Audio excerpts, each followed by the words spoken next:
Thank you for joining us. My name is Vatsal. I am working as a staff software engineer at Cloudera, and I'm having around 11 plus years of experience in software development and associated with Cloudera observability team for more than 4 years now. In this talk, we'll be discussing about how we provide more actionable and meaningful insight to our users using observability analytics. Uh, Due to some time constraint, we'll prefer to keep the questions at the end of the talk. We'll be sparing some time for that. So let's begin with a very quick overview of Cloudera observability. So the primary goal of Cloudera observability product is to monitor and optimize CDP deployments across the hybrid clouds. CDP stands for Cloudera Data Platform. CDP provides various type of clusters, which is scattering different use cases and deployment scenarios. For example, some clusters are deployed on public cloud, some are deployed on private cloud. Some clusters are deployed on VM-based infra, some are deployed on Kubernetes. And they cater to different use cases like data engineering, data warehousing, machine learning, etc. As you can see on the diagram, the right-hand side, all these heterogeneous type of clusters, they send the telemetry data to Cloudera observability. And this observability product itself is available in public cloud and private cloud form factors. So we are having a multi-tenant ready-to-use public cloud deployment of the service running. And alternatively, clients can also deploy in their private cloud depending upon their requirement. Talking about the scale that we deal with. So in our public cloud deployment, we process around tens of millions of workloads every day and make them available for troubleshooting and optimization. So this product is designed to capture different type of metrics, logs, traces of CDP applications, services, and infra. But in this talk, like we won't be covering much detail about the data collection. The primary focus will be on observability analytics capabilities. So why do we need observability analytics? So here are some common questions that we hear from system admins and data engineers. How do I spot slow performing queries in the system? Who are the power users running most number of queries in the system? How can I make sense of query stats to better tune them? How can I detect and act upon queries which are consuming too many resources? How do I better govern and optimize my cloud cost? And this list goes on. Observability analytics can help us answer these kind of questions. In the subsequent slides, we'll be covering how Cloudera observability can help answer these questions. So before that, we'll spend some time explaining like what kind of data we collect to provide this analytics. So as you can see, on the left-hand side is the CDP cluster, which is basically source cluster, which is sending data to observability. And on each CDP cluster, we are having an observability agent deployed. Now, this agent's primary responsibility is to capture telemetry data for different types of engines like Impala, Hive, Spark. And also, this is not the only thing which it does, but we'll keep this limited to this for this talk because it's sufficient for the analytics use case. So as you can see, for different type of engines, the source of the data is different. So basically, what we are collecting here is execution logs. For example, a Spark application, when it executes, it generates event logs, which contains all the information about what went on when the query was executing. So for Spark event log, Spark history server provides that data. Similarly, for Hive execution logs, Hive server provides this data. And all this data is being sent to Cloudera observability by the observability agent. On the observability side, we are having dedicated processors running to process execution logs of different types of engines. And we parse those logs, extract useful metrics and insight out of that, and that gets stored in analytical database, which can cater some dashboards and some useful widgets. So we'll start with the first question, and we'll show some of the dashboard widgets that we have, just to give the idea that what kind of analytics that we provide. So this is a queries widget, and you can see that for any given cluster, we can go to where this widget can provide uh, top queries by different metrics. So this widget is right now showing top queries by duration that can be changed to different type of metrics also. And user can drill down from this point in more details of the query and analyze the query that what is going wrong. We'll cover some more details about the type of health checks we provide, which can help them troubleshoot the issues in the query. Next widget is usage analysis widget. So that answers the question, who are the power users running most number of jobs in the system? So as you can see, this widget shows basically groups by groups the query count by users. And in this widget, we can see Ralph is consuming significant number of, is running significant jobs. User can again drill down here and check more details of specific jobs and queries also. So next feature that we'll cover is health checks, which helps answer the question, how can I make sense of job stats to better tune them? Health checks basically helps to point out suboptimal queries which have scope of improvement. So there are different type of health checks that we perform. Uh, First category is like baseline checks. So it basically we measures the current performance of the job against the performance of the previous run. In order to do that, we need to uh, establish a trend between amongst the jobs. So we need to correlate jobs which are same jobs executing on certain period. We do that on the basis of few parameters like job name, the cluster where it is running on. And essentially what we do that if the new execution is deviating from the past runs more than some expected limits, then we flag that job. So different metrics, baseline metrics that we report in terms of health checks is duration, data input, data output, etc. There are other metrics also which are available to be accessed, like user can see all the related metrics of the job and see the baseline information of them. On the right hand side, as you can see, there are 4 executions of this specific job, and it is reporting abnormal data input as a health check violation.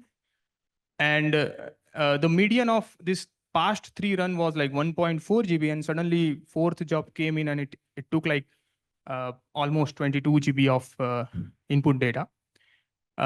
So then we report that the process, it is processing 21.6 GB more data than the median. The second category of health checks are resource health checks, which helps us determine whether the performance of jobs were impacted by insufficient resources. Different type of health checks we perform under this category. For example, disk pillage, which flags the query if it spilled too much data to disk. And due to that, it ran slowly because then it ended up having more disk IO, right? So on the right hand side, you can see this is how typically we report this. It Yeah. So it says that 56 out of 474 tasks had low memory and spilled to disk. So if the task spills data to disk, that means it will slow down the entire process also. So here we call out the outliers also, and user can actually drill down into specific task and see what are the metrics and what is going wrong. The next health check is task retries. So it flags the job if more than 10% of tasks were failed or retried. When task fails, that means it ends up using unnecessary resources, and also it slows down the overall query performance. So these kind of health checks are also flagged. User can take necessary action to debug the root cause of the failure and overcome that this kind of failing task. The third health checks under this category, task garbage collection time. It flags a job if job spends more than 10 minutes collecting garbage. So GC pauses are also one of the key reason behind slow processing. So accordingly, user can take the action about either by adjusting their heap argument, memory control arguments, and increasing the memory. So one more thing to note here is that like we also provide a recommendation related to that.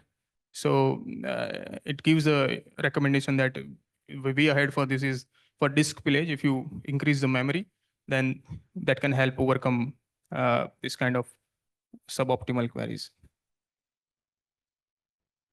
The next category is skew checks. Skew is also one of the major causes of slow query performance. When basically skew means that some of your tasks are taking not your load is basically not distributed evenly across the task. So some of the tasks will be processing more data, some tasks will be processing less data, and that ends up resulting into some task just staying idle without doing much work. So uh, there are certain metrics on which we report skew checks. Some of them are data processing speed, task duration, input data, output data. On the right hand side, there is an example of input data skew health check violation.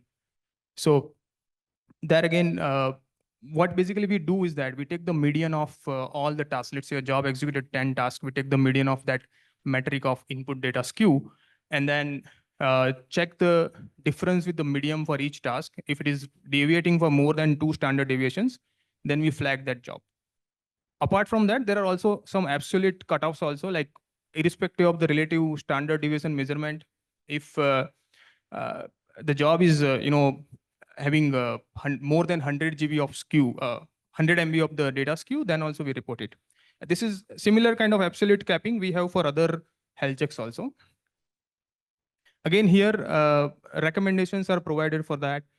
That is to partition input data with a different set of key pairs, partition key, so that your input data will be distributed more evenly, and eventually it will result as a better query performance. So this is one of the widget that we show on our dashboard. This is provide high level summary of suboptimal jobs in your cluster. So this is from the dashboard itself, user can see that which are the different health checks being violated by what percentage of jobs, and they can drill down on specific health checks and analyze those jobs for the problem and improve the performance. Moving on to the next feature is what we call auto actions. This can help answer the question, how can I detect and act upon queries which are consuming too many resources?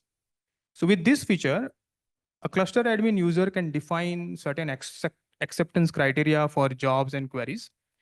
And they can also define the action that needs to be performed when some query misses that criteria. This is more like a standing instruction beforehand the user is providing. And if the query doesn't, if some query or job does not meet that criteria, then that action will be automatically performed on that query. For example, if the action is configured as kill action, so the query will be killed. So for example, user can configure that if a Spark application having more than 2 cores allocated, running for duration longer than 10 minutes, then kill that query, kill that job. So the system will automatically take care of that. Apart from that, whenever this kind of action takes place, it will notify the subscribers that this action got triggered. And we also track the audit of this event, this kind of action trigger events, and also whatever definitions are defined by the admin user for better tracking purpose. So let's see what happens under the hood in this when a auto action is triggered, right? So again, like this is our control plane on the right hand side, and there is a CDP cluster. Each CDP cluster is having auto action agent deployed as part of that. Auto action agent can be part of the observability agent itself. Uh, so user basically defines uh, those auto actions on the observability from the observability UI. And what the agent does is that it periodically polls the observability APIs to fetch the auto action definitions and cache them locally. Uh, the agent also polls different data sources. Like for example, in order to perform some action, I need to first fetch the running jobs and running queries, right? So the agent looks up into Impala coordinator to fetch the details of the running Impala queries. Same for Yarn, it looks up into Yarn resource manager to see the running Yarn job. Along with that, it also provides some important details like the job name, then resource allocated to that job, duration of that job. And those are the different actionable fields on which user can define these actions.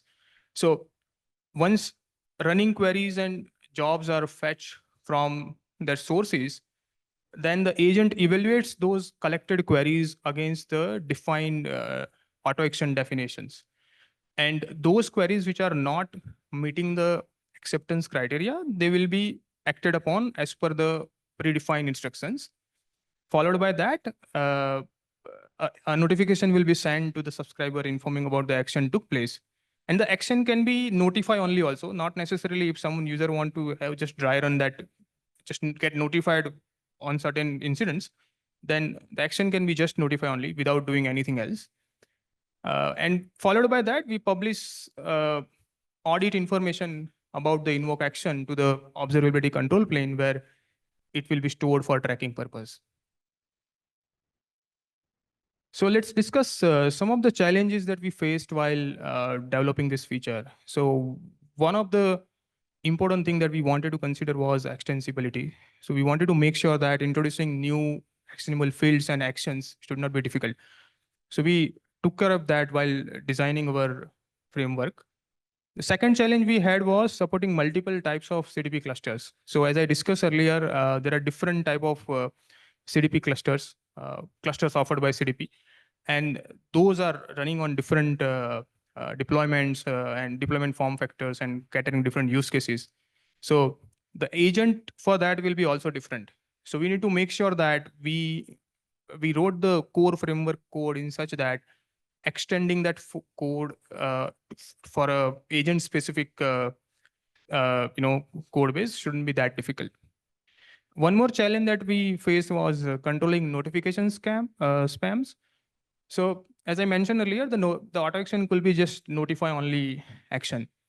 And when, let's say I define a notify only action for, let's say Spark job running more than 10 minutes.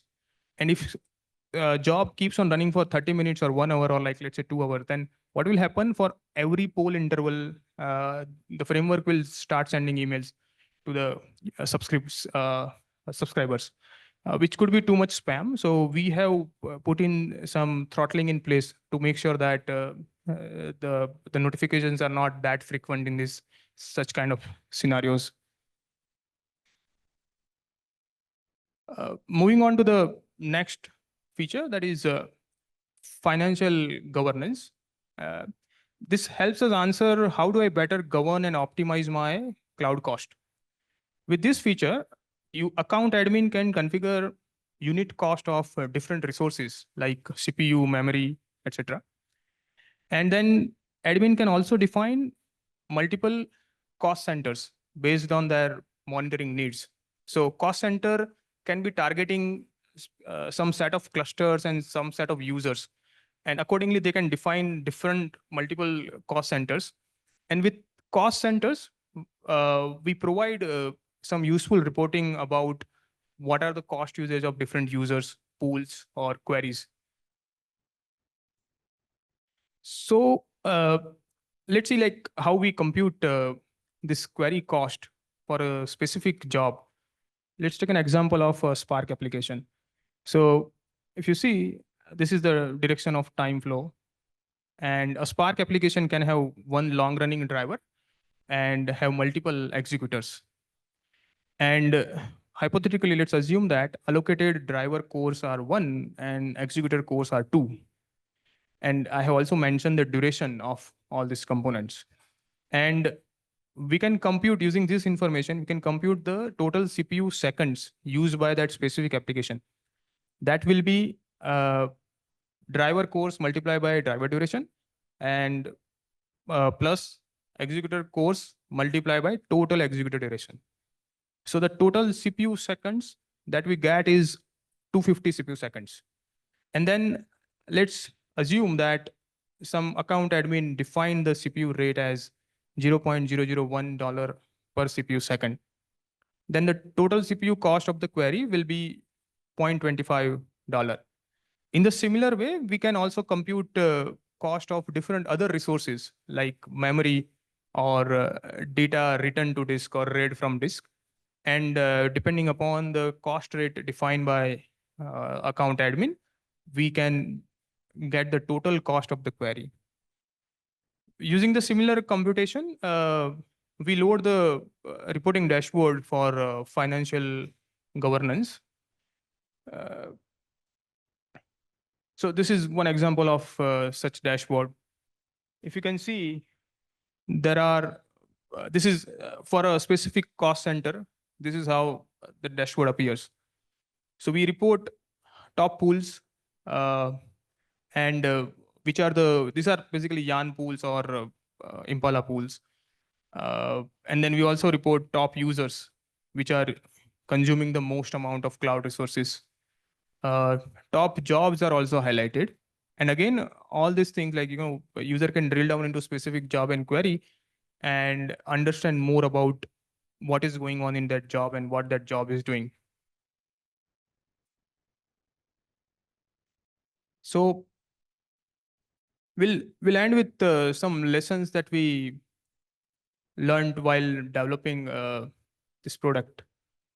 So one of the lesson was the systems can generate humongous observability metrics, which will be more like an information overload.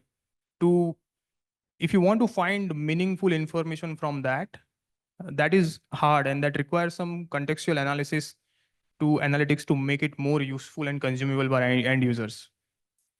Another lesson was that there are for certain intelligent recommendation, we need some amount of domain knowledge. For example, the resource queue health checks, which I discussed.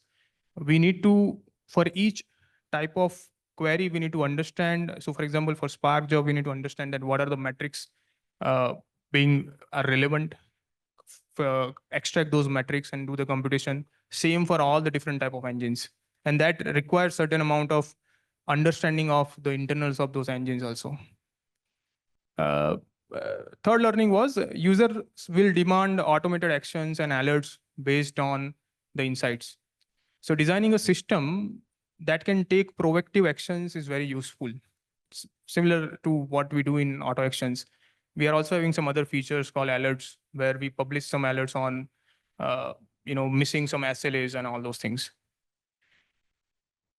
Fourth learning was that supporting multiple form factors due to hybrid customer environments requires careful and modular design with the ability to replace tools and technologies as required. So as I mentioned, like we are having deployment in public cloud as well as private cloud. And if we are deploying things in public cloud, there will be certain service and infra which will be available, which won't be available in private cloud. So we need to design our interface in such a way that those different infra can be swappable, can be plugged depending upon the deployment form factor.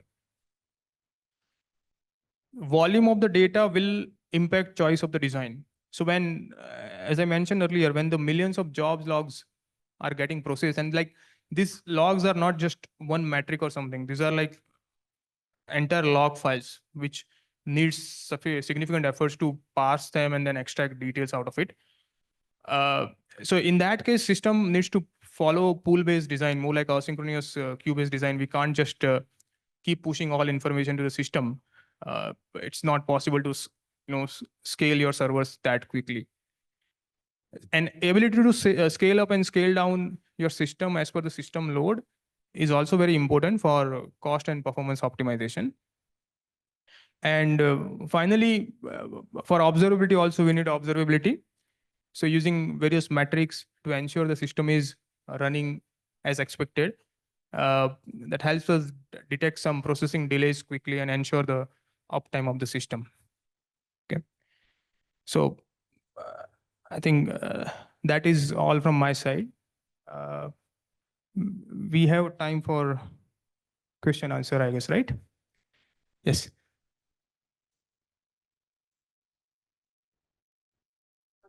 Yeah.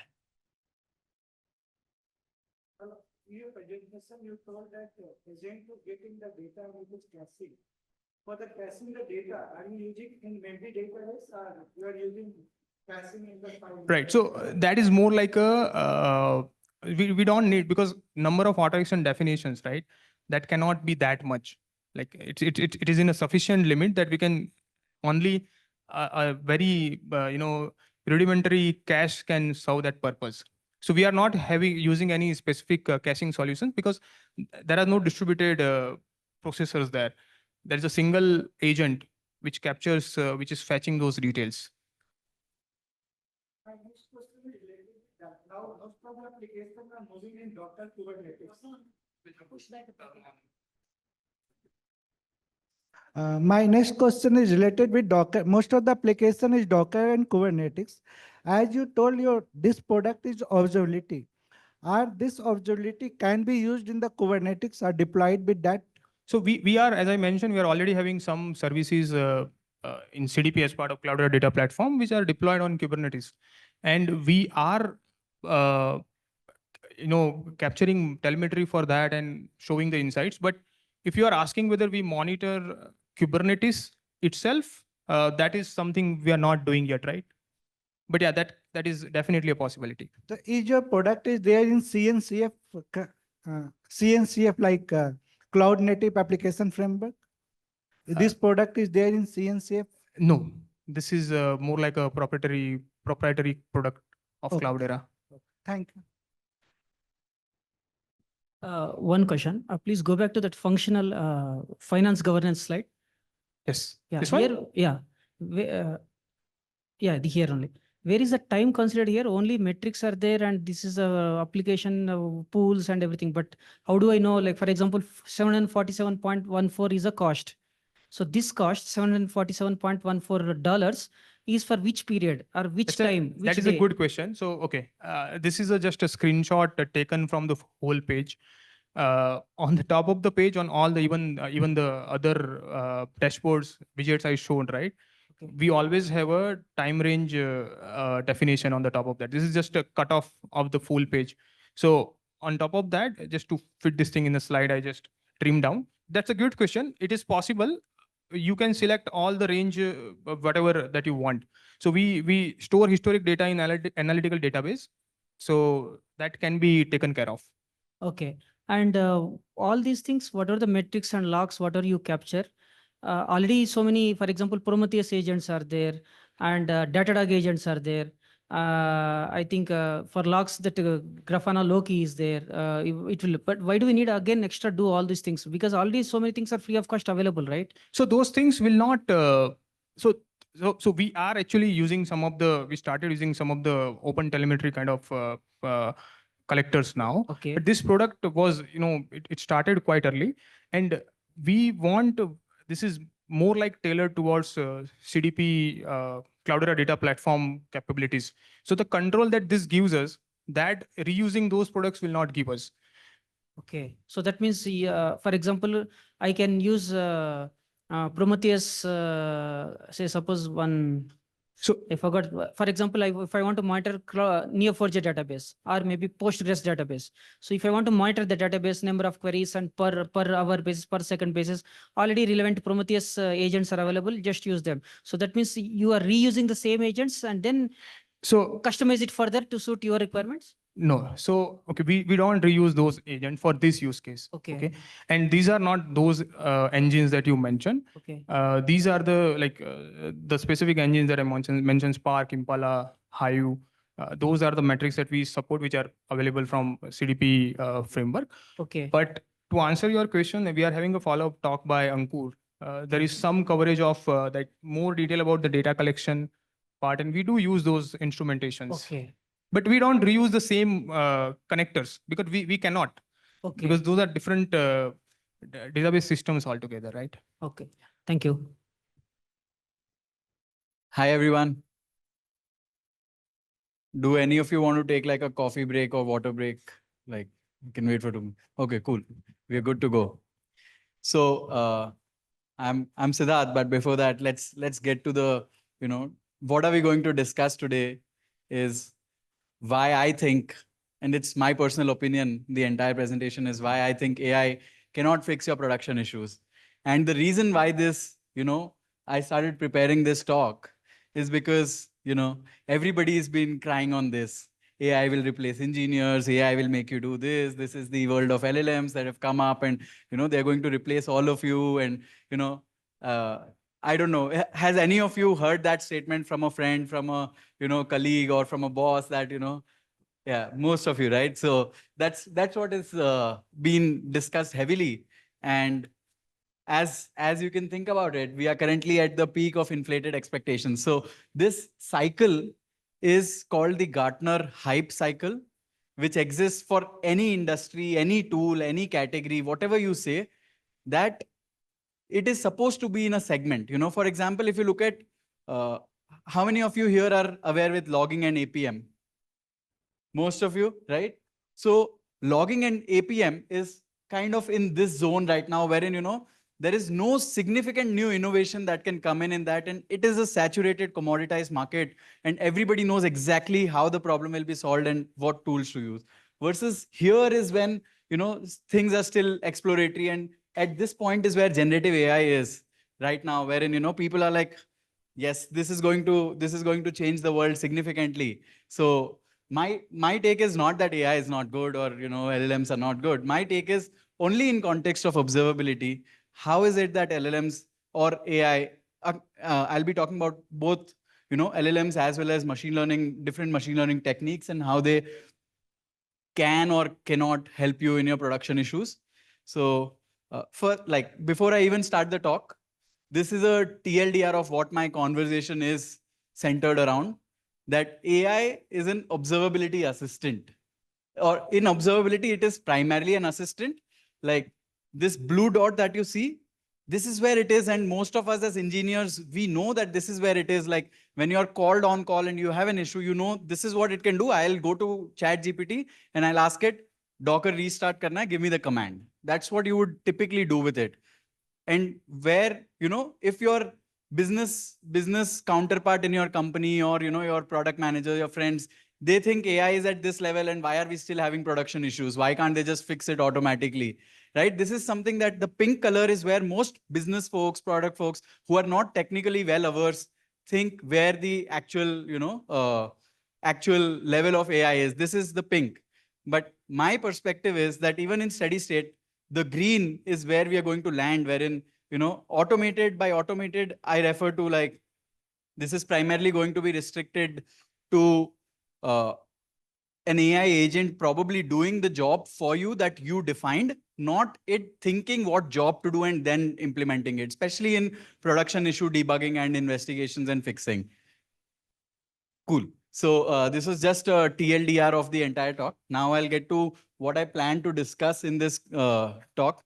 I'll first start with a small introduction about me, my context and my background, and then I'll go into a framework of debugging, like how I think about debugging and what I think debugging comprises of, and why it's an intensive job for any engineer who's on call or who needs to fix it. And then I'll go through like about 5 to 6 experiments, ideally with demo that I have worked on over the last 1 to 2 years, and see, show you where the challenges I have tried, like, as a first-hand practitioner who's trying to solve problems in this industry.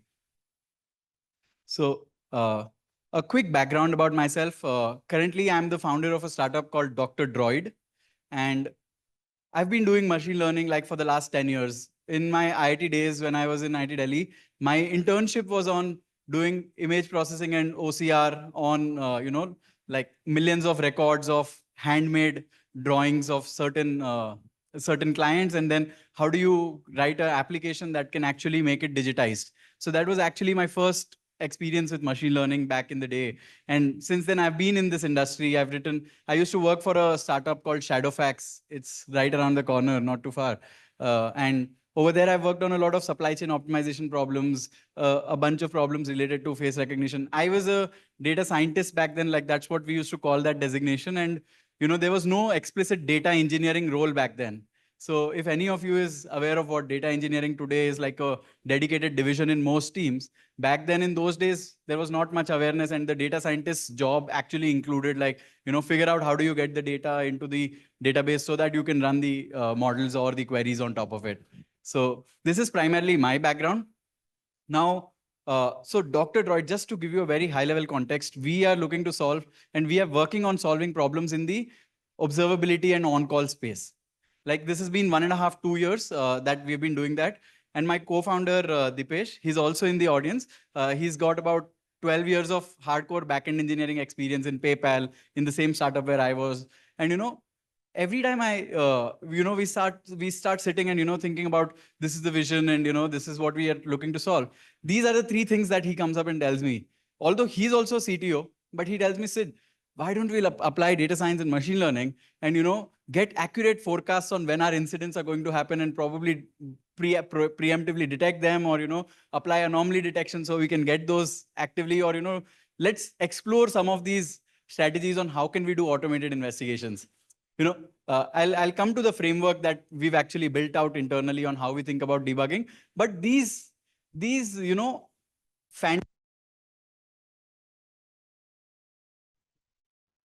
Hello, can you hear me now? Can folks hear me? Yes. Okay, awesome. I think the presentation is back. We could get started again. Cool. So, yeah. Shall we get started again? Yeah. So we were at this slide wherein I was just saying that, folks generally keep asking me, hey, these are some of these, why don't you are a data scientist, why don't you apply these techniques and, solve the problems of production issues, get a team together and do it. But, most generally it's a trap. Now I'll get into why it's a trap and, what are the challenges with that. But before that, I'll talk through how debugging works from a context of, an engineer. So I feel there are like 4 parts of debugging. The first part is having context. The second part is having analytical thinking. The third part is having a goal which is defined. And fourth is having a, control over entropy. Entropy as in like, chaos can come in any time. So how comfortable are you with that, and how, can you tackle that chaos that comes up or not? That's the fourth part that I'll be discussing here. So first part, before I get into the first part, here's a quick overview. This is a sample product that on which most of our experiments are run. So this is a data platform for real-time analytics that we built out. Like this is a year ago. This platform was what was like the guinea pig for all of our experiments. And in this platform, what would happen is it would receive events in real time, and basis of those events that it is receiving through the ingest service, it will then process it over a Kafka and then store it in a database layer, which is both Postgres and ClickHouse to support for fast querying. And then there's a user interface. So this is a fairly simple, microservices architecture. There are like 5 services involved here, and about 4 engineers is what built it out over like 6 months. So I'd say this is the context on which we ran the experiments, and the challenges we faced there is what I'll be discussing. And that will give you a sense of, like if most of you are working with companies of 50 engineers and, like 5+ year older companies, then the complexity just goes like multiple orders of magnitude higher than this. So you'll get a sense of what I'm saying. So the first problem is context. Now, what happens is there are multiple layers of context that actually exists in the system, right? There is the customer of the company who thinks about the money or or has some relevant KPIs. And then there's like a product level KPI. Then there's a feature of how that product is mapped to the features. And then there are applications or microservices that backend engineers or engineers generally build. And then underneath that are all the infrastructure component that most of us might end up managing on a day-to-day basis, right? And there is like a complex tree diagram that exists across this layer, wherein if a complaint comes up that, a product P1 is having a certain issue, it is kind of like non-trivial to get to the bottom of which infrastructure components are related to this and how it could have been impacted. Like that debugging requires a lot of context about how that application's functioning is. And it's not something that a trace can solve for. A trace can solve for a certain part of it, right? For example, in case of this application, if somebody's like, what are the key requirements of a platform like this? One, ingestion should be reliable and fast. Second is that if the user is on the platform and then they are querying something, it should be fast enough. And the third is that if there's an alert that's set up, they should get it on time. So alerts, ingestion, and fast queries. These are the three requirements that this platform has.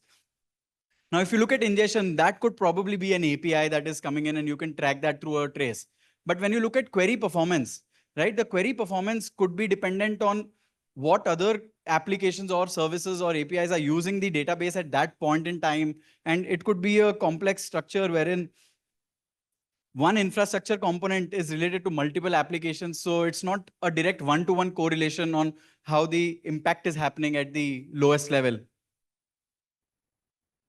So this is the context that is required for us to debug. The second one is analytical thinking, that, like build a hypothesis, then try to do a correlation or a causation of the most relevant metrics. And it's a continuous feedback cycle based loop that you keep doing until you get to the root cause. The third is goal definition. This is kind of important because for this product that I showed you, which has like, like 4 microservices and maybe like 4-5 engineers built it over 6 months. On just CloudWatch and Datadog combined, there were 2,200 metrics, right? If there are 2,200 metrics for a small platform like this one, and like, when you are feeding data into the system, every label counts as a metric and there is a complexity that adds up. And when you are supposed to ask the system to, analyze something or keep tracking, out of those 2,200 metrics, most of you will know that, when you go to a metric dashboard of an infrastructure component, they always fluctuate. Like there's no such thing as, being a sinusoidal curve continuously. There's always some kind of a fluctuation that's going on. So for a machine, if you throw that data to a machine, it will always identify anomalies in it. It will always identify outliers in it. But is it really impacting your business or not? Is it really impacting your customers or not? That is why on-call operations exist. Like on-call operations are completely tied to the business goals. Like there could be a company where database going down is no problem. And there could be another company where an API latency increasing by 1 second is like a big problem, right? So those contexts are very important. And as engineers, we can do the best to set up alerts on the infrastructure components that we manage. But how do those roll up again into the goals? And are those goals which are at a higher level predefined or not? That actually becomes a core part of us as an engineer. Like you get an issue. The first 30 seconds about that issue is it a P0, P1, P2? How do you define that? You have a mental model that helps you think, how is it related to my goal, this issue, and where do you define, whether it's impacting it or not. Some places you are able to define good SLOs and, definitions so that it's easy to track. But in a lot of cases, it's non-trivial to do that. So this is the third part of debugging. And the fourth part is entropy, right? There is a risk of cascading at both like in the investigation part as well as in the remediation part. Like, for example, there was like if you get an issue or an alert in a certain component, it is most likely that it's not related to, it is related to some other component upstream, or, there's always a cascading effect that happens in your entire cycle. And sometimes it could be a part of the trace, sometimes it could be outside of the trace. And then there is a risk of remediation, like, you make a fix, but there is an entropy, there is a risk over there that, that fix could actually multiply the effect. For example, it happened in one of the, I'll share a link in after the talk, but there's like a link wherein AWS had an issue wherein there was a misconfiguration. And when they correctly configured it, it got a significant other portion, like a larger portion of the system go down there. And then it's like a liability at that point that engineer needs to figure out, and that on-call team needs to fix it. So there is a risk on both sides of, first is identifying where that root cause is originally lying, and then where the remediation is originally lying, right? So this is the summary of how I think about the debugging operates for a typical on-call engineer, which is the KH framework. Now I'll go into how, like using LLMs plus a little bit of non-LLM machine learning models also, how are they performing on different experiments that we've done internally. The first one is an investigation bot. Okay, so I'll do a demo right up so that you guys, you folks can get a context, right? So the investigation bot, what the value proposition that we thought was that a user receives an alert in a alert in their Slack channel. Let's say this is a Datadog monitor. Datadog calls it monitors, and you just trigger a test alert. So that alert would go to demo alerts channel. Let's go to the demo alerts channel. Yes. So we've just received this alert saying service ingest has a high average latency on environment demo. So now here, if you see, hello team, here is a playbook that we have created that can help you find the root cause faster. This was the objective here, that you receive a playbook saying, hey, this is the issue. Now these are the steps. Now what is it saying? The first step in this playbook that it's saying is go and check your request duration metrics, which is basically your latency for that specific service. Then check related logs, and at the same time when the latency increase, go and check related logs. Then it is saying go and review the dashboard for that service. Then go and check the infrastructure components that are related to it. Then go and check, what other alerts you are getting and how are they related to this. Then go and investigate the related logs that you receive for service ingest, and check your traces, check your memory CPU utilization, check some network, check your network metrics in CloudWatch. So, prima facie, when you are looking at it from afar, this is AI generated, and I'll give you the context on how we built it, like what went into building this. From far, it looks fairly okay, right? Like maybe, okay, this is like some generic, it looks okay. But when you look at what the engineers in the team had actually created for this same issue, like they had done this independently, and what they wrote was very simple. This is what an on-call engineer is supposed to do if that issue actually occurs. This is the human return playbook, which is go and check the API throughput. If there's an organic increase in the throughput compared to a similar time range, then you just increase the pod count, because the throughput increase in this case of the business, it is something that you need to accommodate for. And if the latency still does not decrease, then check the traces. And then if you can't identify there, then if there's no organic increase in the throughput, then see which other part is taking longer than expected, and see if it's if it's the database, then scale it up. And if there's no trace, then check the related metrics as known. This is the only thing that the team wrote for the on-call engineer. But if you think about it, this is super specific, at least in the context, as long as it is existing, versus what the AI generated recommendation came in was slightly generic. And each of these steps, when you are on call and you have received an alert, like it's a clock that's ticking on how fast can you solve that. So if you go behind following these generic steps, it takes a hit in terms of there's a probabilistic nature to it. I think somebody else was also saying that I don't want a probabilistic system, especially when it's an on-call thing. I just want to make sure that I can figure it out and fix it there. So this was the initial output that you can get. Like additionally, after this as well, we did some more iterations. Now, how did we do the iterations? The architecture that I showed you, the documentation related to the product, we fed that into the model. Along with that, we also fed some of the playbooks, like the playbooks that are already written, you feed that as well. Then the other thing that we noticed was the bots start to hallucinate. Like it will say, go and check your logs in Kibana. But I don't have Elasticsearch, right? It says, go and check your ClickHouse metrics in Datadog. But it's an independent ClickHouse.com hosted ClickHouse server.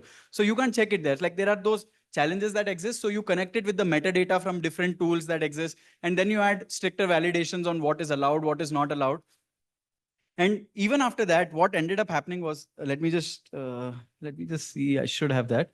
So in when I say, debugging playbooks of the team, we actually made some of these, which are like detailed playbooks on, what happens if there is a specific API that's slowed down, then this is the process that you need to follow. When a error rate increases, this is a generic process that you can follow.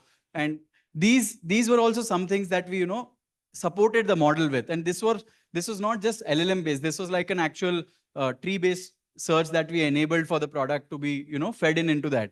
But even with that combined, there's like a significant genericness to the output that a LLM or a model can generate at the end of the day, which causes like significant challenges when it comes to debugging in production. So this is the first experiment wherein we had like, we ourselves were not convinced that, we wanted. Like when we started it on our actual alerts, the first outputs that we would get, we saw it from far and yeah, probably, we got 5xx, it's saying go check logs, etc. But as soon as an engineer who's actually worked on the system sees that alert, their mindset of trying to debug it is super different than that. And that's what caused us that, this experiment, I am not convinced myself to deploy to any other user as such. So that is the first experiment. And I can... No, so it is, what we did was we applied a RAG on top of the model. But when we applied the RAG, additionally, we also applied some tree-based logics to be supported to it. Yeah. So I think there are like a couple of more demos. So before you lose context, I'm happy to take a minute pause and answer maybe one question if there is anything related to this specific demo. Yeah, sure. Yes. So requires data correlation is like, again, going back to the same analytical thinking that is required from a debugging perspective. Like, let's say you decide that, you get an alert that the CPU utilization is high. And then you need to check first, acha, did the API did the throughput increase? But at the same time, you also need to correlate that is this throughput increase related to this in certain way from a timeline perspective, from some other external metric perspective, that correlation between different metrics of systems which are independent, right? Like, for example, sometimes you will try to correlate some BI tool metric from your observability metric to actually see if that's actually happening, versus, it's not just restricted to one tool that you're trying to do there. So that's what I meant by data correlation in this. Yeah. Cool. So then I'll go to the second experiment that we ran, which was like, a significant tone down from the first one.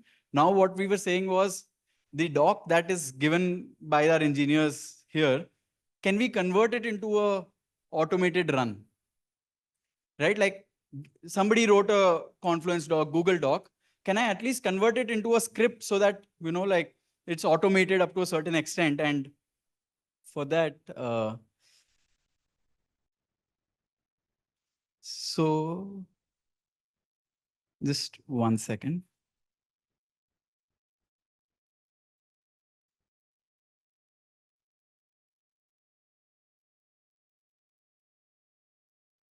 Yes. So this is the structure that we ended up creating for that problem statement, wherein what we created was we took the doc and first break it into empirical steps, which is like, okay, go and check this specific metric in this specific tool. And then in a parallel execution, also check what are the tools that it is referring to and mentioning to.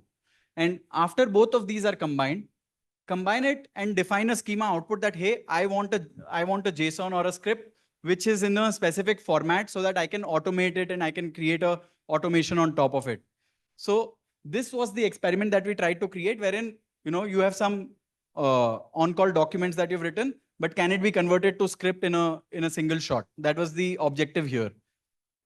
Now, I can probably try to give you a demo here.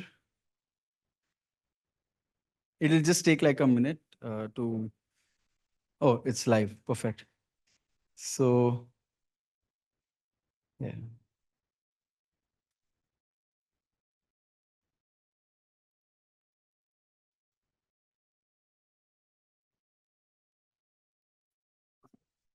So this is the S1 step that's happening, which was like, you could generate the guide first and then you create actual executable steps out of it.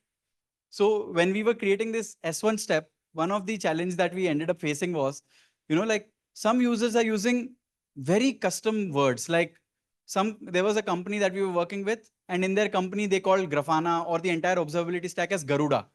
So in their entire document, it's never written that, Garuda refers to Grafana specific dashboard, because people create, like engineering teams tend to create internal terminologies, internal nomenclatures, which are not generic enough. Like, so a lot of that context also gets lost somewhere in the process. And, yeah. So for example, here it's created a guide of what steps it's told, like check the API throughput, then compare it with the expected levels. Wherever it's an action step, it's made it red colored that, this is an increased pod count. Like this action is slightly risky for automation. So it's separately mentioning it. Then check latency after scaling, or, different steps it's mentioned. Now, if you click on convert it into a playbook, it will create it up into a playbook. This function is not integrated into the demo, but it will create it into a JSON that is actually executable on another open source framework that I'll get to. But yeah, so this was like a experiment which we ran wherein, there was slightly less manual, like there was already existing context, and it was slightly deterministic goal wherein we are not trying to debug an issue in production. And it was like slightly better in terms of how confident we were. There were still a lot of hallucinations or issues, which I told you, which are primarily related to context, etc. Right? So then there was another experiment, which was like, we have to write release notes constantly because we are an open source project. So can I make the release notes automated? So for that, we wrote a small assistant, and it works like fairly well. Like previously, we used to skip release notes because it would like take time. Now it takes like significantly lesser time. So those kind of cases, we are comfortable using it, but it's still, for us, it's still it's still a assistant. It's still not significant autonomous control. I'll skip this demo. It's a very basic demo. You can check it later. But again, at the same time, from a on-call process perspective, yeah, I'll take 5 more minutes. Yeah, also because of the hiccup. Yeah. So from the perspective of what can be LLM automated still without LLMs, there's like a lot of I think I'll skip this entire demo because Vatsal just covered it in his previous talk of how they created that action framework, which was actually taking in this automated investigations is basically an open source framework, which is very similar to what Vatsal was discussing. Like, in terms of you can define the entire rule of what steps need to be executed. Okay, go and check the logs at a certain tool, then go and check the metrics in a certain tool. Then if the metric is above a certain threshold, then do check the long running queries related to that specific database, etc. So this is a very similar framework to what Vatsal did in his previous talk on action. If all of you remember, I think most of you do. It's quite an interesting talk. So this framework is very deterministic, takes a little bit of effort, but once done, you can be confident that it will run correctly every time. So that's something that, works out quite well, I'll say. Now, like I'm a machine learning engineer myself, I would not say that, there's no scope for AI, no scope for ML in the entire scope. But what I'll say is, it will never work at a generic level, because if you go and talk to a machine learning engineer, they write 20 lines of code, but they take 2 days for it or 4 days for it, because most of the job is about defining the configurations, playing around with the parameters, and figuring out what is the perfect combination that actually gives the result for the specific problem statement that exists. And I think that there's a lot of possibility in terms of how automation can be done using a lot of machine learning techniques, but it'll happen in very specific chunks. There are 3 chunks that I'll be showing you in this. First is the runbook automation, that is similar to what Vatsal did and what we are doing at Dr. Droid. There's Microsoft also published a paper wherein their engineers write on-call playbooks, which are then automatically run when an alert is received. Then that playbook's output is analyzed by an LLM, and then it is given as an output to the user. So that is something similar to what let's say this is an alert. Let's say this. I'll just show it to you. Say there is an alert that you receive something which is this alert, and in the response you get like different metrics that are right here. You get different log files right here. So something like this is what basically is ending up happening in terms of automation there. So this is one place where I think definitely a lot of teams can automate their on-call processes. The second thing is deployment tracking. This is done like at multiple companies. There's a significantly like super blog on Slack that exists. There's a super blog for how Microsoft did it. So it's primarily, you take deployment as a specific use case, and just post deployment, you track a list of critical metrics, and on that you run custom anomaly detection models, which is dynamic thresholding.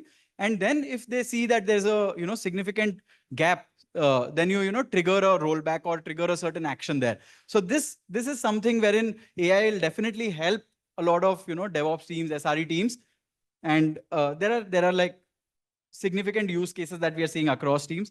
And then there's alert correlation and noise. So now in this third example, you are restricting the context to just alerts. You're not going into significant metric data, log data, anything. You're just restricting to alerts, and you are trying to correlate, are alerts related to the same cluster, are alerts related to the same namespace, etc. And you try to identify which ones could be correlated within each other. So yeah, I think I wrap up my talk with this. There's a link to the talk in this, so you can access all the paper links, all the links to any of the other, code. There are like a couple of them are open source projects, so you'll be able to see the code as well. And yeah, so I'm happy to take like 1 or 2 questions, or like until Samriddhi allows, basically. Yeah.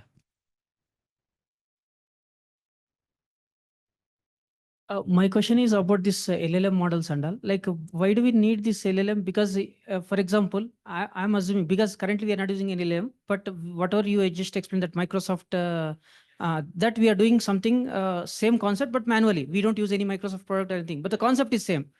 But that's why I'm asking, my question is, this is a concept since beginning, it's so many years, it's already there, it's in use. Absolutely. Then why the new name like LLM and then do something, do the same thing with a different name? It's I mean, that's up to the team how they want to position their talk. Like even Vatsal could have said this is an LLM based project that they did, but like most of the part is still traditionally how you would actually do things and how most of the teams do. Okay. Yeah, please. Mike, See, basically, when you say debugging, right, essentially, as you also said, it's a process, right? yes, Essentially, it's a process, starting from identifying the problem, then solving the problem, right? So, if you look at it from a process automation perspective, right, like what we used to call as robotic process automation, I think many of these, what you're saying is essentially coming under that. You are essentially talking about giving a workflow, which is then automated, right?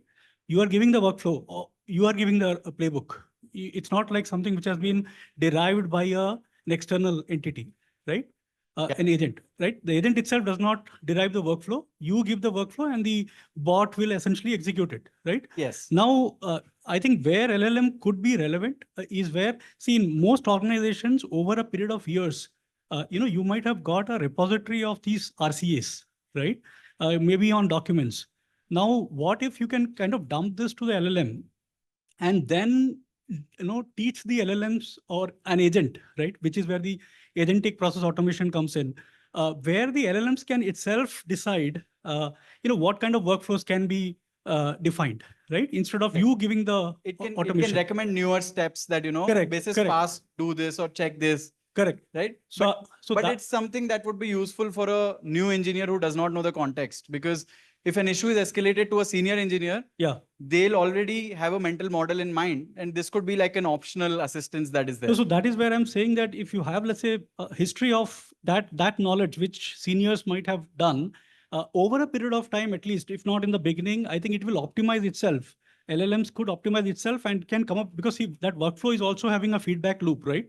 So first time you do it, maybe you change the process or whatever bypassing you want to do, it will learn, and next time it will give an optimized one, right? So that way, I think that's where LLMs could come in. What you have done so far is a process RPA kind of a thing, but the agentic process automation where you can dump. So you don't need a Microsoft to do that. And again, that comes back to the context, right? The context for every organization is very different.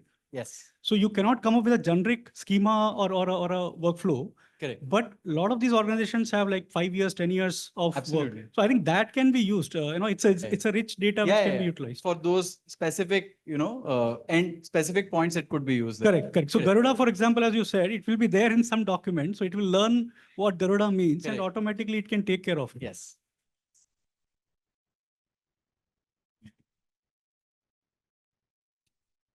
Last question, yeah. Yeah. Hey, Siddarth. Hey. Thanks for the great talk. Just have one question in mind, basically. So I understand that whatever you are doing is basically content gen, right? So you give like a RC or something, you generate some processes out of it. So first question is, do you also have some kind of a validation framework, right? Wherein I can basically say that GPT-4 works quite bit. I get like some score out of it. With like, if I want to do comparison with Claude 3 or something, right? That's the first question. Do you want to answer it? Okay. Yeah. Yeah. The second question is, around that, right? So hallucinations will happen. How does Dr. Droid figures it out basically? Yeah. So, like in terms of comparing between different models, I'd say that we typically tend to, like first experiment with the best in class model to see if they can give good results and then explore alternate models. We've explored GPT and Claude and both have been like reasonably similar in terms of the experience, at least for the use cases that we operated with. Now coming to the second question, which was around hallucinations, right? So there are two levels of validations that we do. One is a JSON level validation, which is, making sure the schema is as you expect. And the second is then going into nuances, like for example, the tool example that I was telling you, that a definite set of tools that actually exist or configurations that actually exist, and which out of those is it referring to? If not, then that's a red flag in the sense that, it's not mapped to anything. So it could possibly be a hallucination. So that's the second level of functional hallucination that we typically explore with. I think with this, we'll close. Yeah, Thank you I so think much, we'll close Siddarth. it off. Yeah. Thanks. Thanks. In case of anything more, please feel free to connect with him during the end of the session. We have 2 more talks in line, so I'll hand over the mic to Ankur. Hello. Hello and good afternoon, everyone. Thank you for joining us today. My name is Ankur Sharma and I'm working as staff software engineer at Cloudera. I'll be presenting the next talk of the day, and title is From Legacy to Modern, the Cloudera Observability Transformation. I'll be sharing this transformation journey with you guys, and this talk will be focused metrics part of the observability.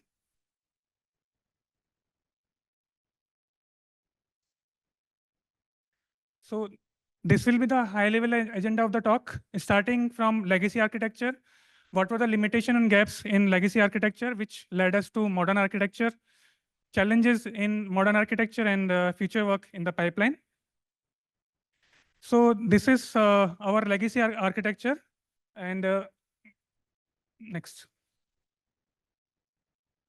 This is our legacy architecture, and this is the customer workspace in the simplest form. It's a combination of VM cluster and Kubernetes cluster. And it can be deployed on public cloud, private cloud, that is on-prem, and on the hybrid model setup. On VM cluster, we have our custom monitoring stack, which provide basic monitoring functionality like your metrics data collection, alerting, and metrics visualization. And on the other hand, we have Prometheus-based stack, which is a standard stack, and it's have alert manager and Grafana for metrics visualization. Next. So what are the limitation or constraint in legacy architecture? Starting with capabilities, its capabilities are limited to cluster localized monitoring. And suppose if a customer wants to see aggregated view across their cluster, then it's not possible with the current architecture. And both the custom stack and your Prometheus stacks, those are having a limited scope for horizontal scaling in terms of metrics collection and for metrics storage, because these two stacks are designed for short-term metrics collection. It's difficult to maintain both that code lines and stack across different deployment model. Also, for new developer, it's challenging to contribute to a system because of tight coupling. Extensibility aspect, Prometheus-based the systems provide third-party export capabilities, but it's not available in custom stack. And custom stack follows non-standard metrics model and APIs. So because of that, we cannot extend that system to different parts of our system. So what is the solution? We came up with the idea. Next slide, please. We came up with the idea of using a layer architecture so that each layer can be scaled, managed, and tested independently. So what were those layers? There are 3 layers: collect and transmit, storage, and query analytics. On collection side, we have OpenTelemetry collector agent, which can send telemetry data to storage layer. And in storage layer, we have Thanos stack, which is responsible for storing metrics data. And another layer is query analytics, which is responsible for querying the metrics data from Thanos stack. We use unify architecture across different integration and cloud deployment model because so that we can easily reuse parts and pieces of the system. Next. So what are the reasons we chose OpenTelemetry and Thanos combination? Starting with OpenTelemetry. OpenTelemetry is an open source standard, and which can use some standard tools and frameworks to collect and export the telemetry data to in vendor neutral fashion. And it provided ease of integration for our different part of system so that we can use those standard APIs and tool to integrate. And same metrics collection pipeline we will be using for traces and logs purpose. So it makes our collection pipeline future proof. The next question comes that why cannot we use Prometheus and why it's not sufficient for us? There are a couple of reasons. Starting with actual Prometheus, Prometheus is still industry standard for medium or small size cluster monitoring, but when it comes to large scale monitoring, right, it does not provide that kind of capability. We need to have some kind of extension on top of Prometheus. Even if we read the Thanos documentation, it says that Prometheus, if you are using Prometheus, and if you want to scale out Prometheus, you need to use Thanos only that time. If you need not to know, if you want to use Prometheus for just for single clusters or maybe small scale or medium scale cluster, you can still use Prometheus. For Thanos, we had a couple of other options, alternatives, and after evaluating Thanos with other stack, we found that Thanos is the best. Thanos is the best tool for our use case. Why we didn't use cloud managed Prometheus? Because of higher cost, and it violates our unified architecture strategy. So in air gaps models, we cannot deploy cloud managed Prometheus solutions. Coming to the architecture, we will go into the detail. Collection transmission, we have OpenTelemetry collector to collect and export metrics to storage backend. And if we check the OpenTelemetry collector setup, in VM cluster side, we have OpenTelemetry collector agent, which collect metrics from different services and node exporter. And that sends metrics data to your collector gateways. So they are a set of collector gateways which send data to your storage. So we use gateway deployment model here because of security reason, as outbound traffic is exposed via some of the nodes. On the Kubernetes side, we have OpenTelemetry operator, which manages our OpenTelemetry collector agents. And these agents collect metrics from node exporter and other parts like Kubestate metrics. For OpenTelemetry collector, we use our own custom build, as we use some custom components on top of the existing collector, like some processor, receiver, and exporter. That's why we use our own custom build of that. And OpenTelemetry collector builder is responsible for building that own distribution. And this exporter, Prometheus remote ride exporter, is responsible for sending metrics to storage backend. Next slide, please. Talking about the storage layer, in the storage layer, for Thanos deployment, we use custom Helm chart over official Helm charts to get better flexibility over the custom Helm chart. And if we go to this layer, we have the storage backend. We have 3 different layers: storage, processing, and configuration layer. In storage layer, we have receiver, store gateway, and compactor. So receiver is a component where we'll be ingesting our metrics, And this receiver will be sending this data, storing this data locally, and it will send data to AWS for long-term storage. Compactor is responsible for compacting or downsampling your raw data to different resolution. On processing layer side, we have query ruler and alert manager component. Query component is responsible for querying your metrics data. For short range query, we use receiver, and for long range query, we use store gateway. So that store gateway use historical API to query AWS or Ozone for private cloud. Ruler is responsible for evaluating different recording rules or alerting rules. And on configuration layer side, we are having different configuration like dashboards, alert rules, and you can configure notification routing. So here, different teams can configure their different configurations based on the need. And there will be a couple of configurations, like your dev team wants to configure, have different configuration, like different dashboards or alerts they can configure, or maybe the support team can configure as per their requirement. Next component is meta monitoring. So this component is responsible for storing our Thanos stack. And here we use simple our Prometheus-based model to collect metrics and monitor. Here, Prometheus operator is responsible for managing this meta monitoring stack, and service monitor are deployed over each service beside each services. So here we can see that service monitors are there in beside every services, and Prometheus is scraping metrics data from these services. We also need to have external monitoring solution to monitor our this monitoring stack itself, as there should be some external solution, so that if suppose our cluster goes down, so there should be some external solution to monitor that. And for that purpose, we use Datadog, and one Datadog agent is deployed in that monitoring stack. Next.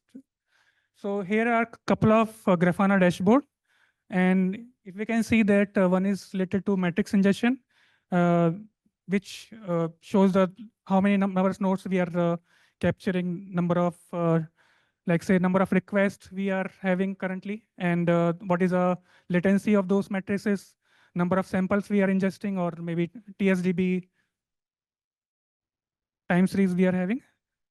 Next, this is about the monitoring of your cluster itself, how many nodes are serving the scale, and different how many what is the memory size of these nodes, and CPU size of these. Next. So scale testing side, we did scale testing on this stack. There are two paths of scale testing: write path and read path. On write path is your ingestion path, and read path is your query path.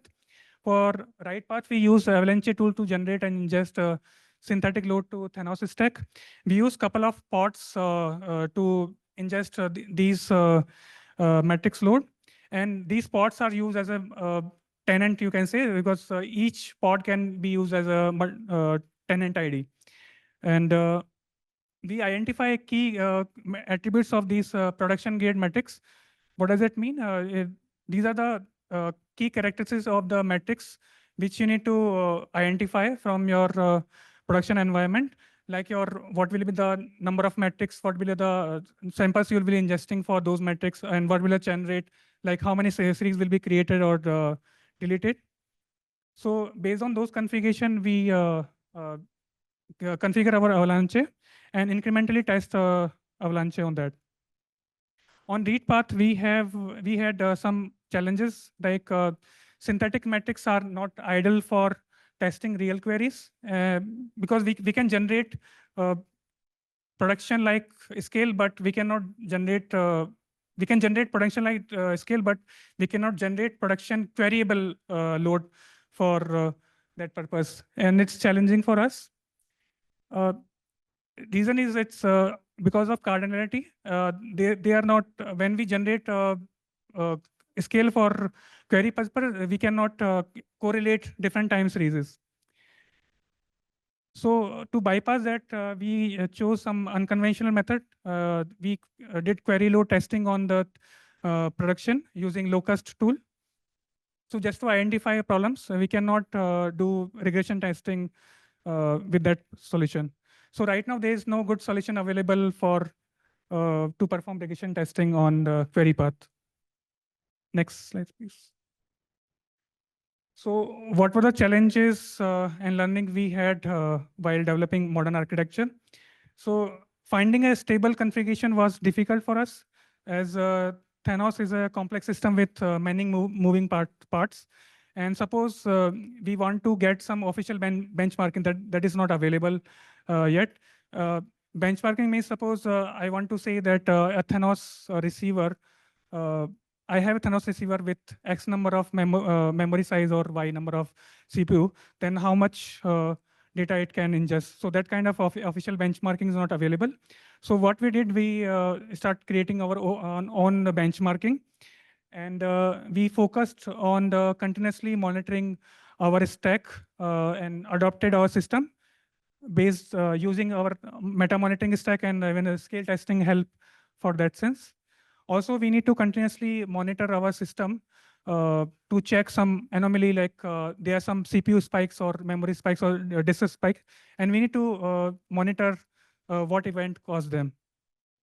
Next challenge was increasing cloud cost. This was a challenge where we need to find a balance between cost and stability of the product. And when we do premature optimization, that can make your system unstable, but you need to still safeguard for that is also kind of important. So what was the solution? We did scale testing and estimation to know optimal size of the cluster. And we did it incrementally so that we can find the optimal cluster size to host our Thanos stack. Also, while doing scale testing, what we found out that we need to use different cluster node types. Like our system were write heavy, and we found out that we need to have more memory for those node types. Also, we need to control our metrics at the source, because every metrics is not important. So we started filtering metrics. Next slide, please. We had few observation or issue currently under analysis. First observation was that receiver memory consumption buildups over time, and it takes significant amount of time to reach a stable state. And this buildup is kind of even higher for higher number of tenants. So this was the next slide. So this was the chart where we see that that memory buildup take time to reach final stage, and it's related to your number of tenant ingesting that metrics. Previous slide, please. Next observation was that previous. So next observation is related to higher sensitivity of Thanos compactor. When you start accumulating higher amount of data, then it become difficult when your the compactor is broken. So you cannot recover from that situation. Also, when there is some failure in the time series write quorum, then whole request will be dropped. Even only one time series is dropped from the write quorum. What we found out in the scale testing, that S3 replication on higher matrix load, S3 replication failure on higher matrix load, and its relation with Thanos cluster sizing. A small number of nodes with bigger instance works fine at the same scale when compared to large number of node with a smaller instance. Next slide. Next. Okay, so before jumping onto future work, I want to share some details related to current scale. We started rolling out this platform in last quarter, and right now the scale we are serving in production, it can be easily handled by our Prometheus stack as well. But as we grow more and more on customers, right, our Thanos stack will come into picture. And right now, we are serving on for this metrics data with VM cluster and Kubernetes cluster on public cloud. Talking about the scale, talking about the future work, in next two to 3 quarters, we are planning to start monitoring around 25,000 K nodes in production, and that will be sending data from at the rate of 52 million samples per minute. And this scale will keep increasing with in future as we onboard more and more customers. About the extension part, we want to extend this telemetry data pipeline to logs and traces, which will help us to solve some problem related to analytics. Also, as you can start correlating this data with other telemetry data like logs and traces. And it will help our support engineer to faster resolution of customer issues. We also working on the idea where dynamic configuration will help us into lesser number of rollouts or open telemetry pipeline. Is the idea where we want to control open telemetry pipeline rollout or update via at runtime. Open source contribution, as I mentioned, some of the challenges we had in our last stack, and we want to start discussing this problems and probable solution with an open source community, and our team is planning for that in the future. That's mark end of the presentation. Thank you. Next. Ankur, I have one question. So how are you going to solve the problem with the configuration changes? I mean, runtime configuration changes of open telemetry. You are talking about this runtime? Yeah, so your open telemetry agents are running on the VM. How we can, let's say these configurations have different rules, right? Let's say if I wanted to do some sampling or increase or decrease the sampling, how are you going to solve this problem on live when your agent is live without, without doing down the agent? You're talking about the dynamic configuration which I shared in future work? Yep. So we are planning some centralized configuration host where we can roll out those configuration regularly. And it can be on jobs basis, right? It can our agents can regularly poll those servers for updated configurations. That's a high level idea we have right now, but it's plan under future.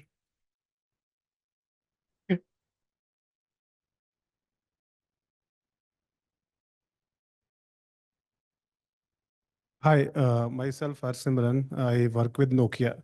So Cloudera is our long-time business partner. So I very much aware about the old architecture of Cloudera.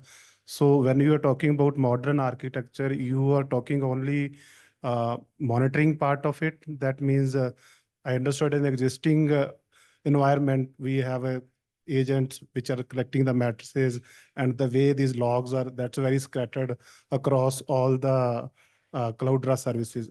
So that part only we are planning to move to the compute environment, especially if I talk about private cloud or on-premise deployments. Or you are talking about overall general architecture? So it's a general architecture. It's across public cloud, private cloud, and hybrid model setup. No, I mean to say only monitoring aspects of it, or overall everything will be on the compute from Cloudera side in future? Sorry, I didn't get your question. No, my point is you are talking about modern architecture. This is only related to monitoring aspects or overall all Cloudera, everything? So it's monitoring. Okay. Monitoring. So, and for say, if already we have some deployments already having this open search or monitoring capabilities already running, is this pluggable to that? I mean, if you don't want to use and still want to integrate Cloudera to existing deployment, where already we have a compute, where already we have a Grafana, or I mean, open telemetry is already available. So how flexible is that integration? So this architecture provides this third-party export capability. Suppose you have your own vendors, right? Other tools which you want to integrate. So that it will be possible with this architecture. No, it's extendable. I mean, in general, I mean, say I may not. Yes, OpenTelemetry provides that kind of capability, so you can extend it to any system. Okay. And for say, whatever our existing monitoring capability, so that will be totally deprecated in the future. So we are not deprecating, we are kind of migrating existing capability to a new architecture. Okay. And that will be kind of upgrade path you mean? Yes, upgrade path. Okay. So we are building a parallel pipelines beside our existing architecture. And how it's good in saving the overall, the cost, BOQ resources and all when we moving to. So as in the first presentation, Vatsal talked about different analytics, right? So we use this data for different analytics purpose. I think we have some use cases or around analytics where we can do cost control for your. Thank you, Ankur. Thank you, everyone. You have one question. This one is the last. The last guy. Hello. Hi. You're taking questions. Yeah. So I understand that Thanos might be a cloud offering as well, right? In the future. Yes. Okay. So just wanted to understand how is multi-tenancy handled, right? It's like row level multi-tenancy that you do, or like. So right now it's so soft multi-tenancy we are handling. We are not doing at its logical level, but we are not doing it at physical level. Sure. So every tenant has a different database itself? No. Right now it's soft. Sure. So table would have like a tenant ID column is it? Yeah. So Thanos provides this external labels where you can on the storage side you can have different TSDBs, right? Yeah. But we are not physically separating those databases. Makes sense. Sure. And then about the scale part of it. So you said that it could handle, for example, you have load tested to be 50 million RPS, right? 50 million per minute, correct. Per minute, okay. Yeah. So about that, how many number of Prometheus nodes do you have to scale out horizontally? So those are not Prometheus nodes, but OpenTelemetry agents. So it's across different customers, you can say. No. So if I want to scale, for example, Thanos to be able to have 50 million RPM, right? Okay. How many number of horizontally scalable nodes do I have to? So right scale? now in production, we have 9 nodes with, as far as I remember, 128 GB memory and 16 CPU cores. So that's as far as I remember. Okay, and this would scale to 50 million RPM? Is that 9 nodes Thanos receivers? Not Thanos receiver, but all the components. Yes. Yes. So these are memory heavy nodes because our use case are more write heavy. So we have made a choice of using memory heavy nodes right now. We have, so that I need to check, I cross check. And each node is the same. But we are we having replication factor is 3 we are using, 3. But number of replicas. But not more than 3. I mean, you don't have. No, that is a replication factor. But Got I think they're having a couple of replication that receiver replicas. And all the nodes have the same sizing. Yeah, same sizing. Sorry. Thanks, Ankur. Thank you, everyone. I'll request Suraj to please go ahead and start his talk. Thank you.